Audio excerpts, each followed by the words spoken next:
And we feel that a lot of this has been lost over. Olwaleero abakyala bannamateeka abeegattira mu kibiina kya Nakyewa ekya FIDA Uganda be basisinkanya akakiiko ka Paalamenti akakola ku nsonga z'ebyamateeka nga kano ke kali mu kwekenneenya ebbago ly'ennongoosereza mu ssemateeka gavumenti yebaga mu Paalamenti yebuvuddeko.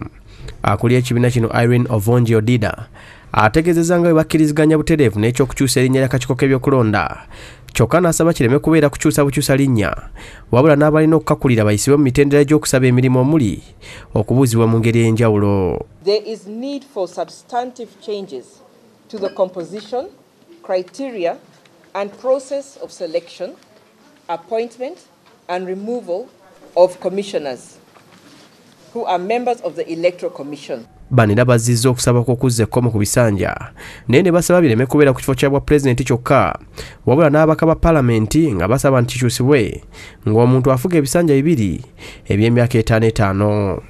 We are also recommending that any person who has served for 2 terms or more under any system of governance should not be eligible to contest for the presidency.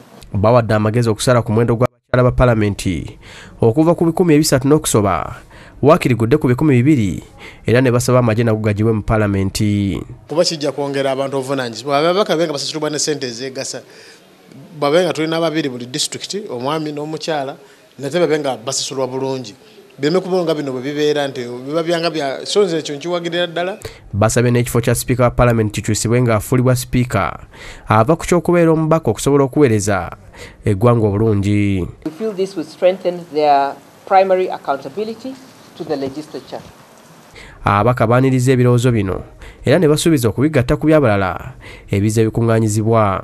Akakiiko kano kasigaza nnaku mbale okukomekereza ekyokukuŋŋaanya ebirowoozo okuva ku bantu ab'enjawulo wabula nga kumpi bonna be basinkanye bazze bawakanya obuwaayiro obuli mu bbago lino nga n'abamu baasabye okulonda okulina okubeera mu mwaka ogujja kwongezebweyo kisobozese eggwanga okwetegeka obulungi.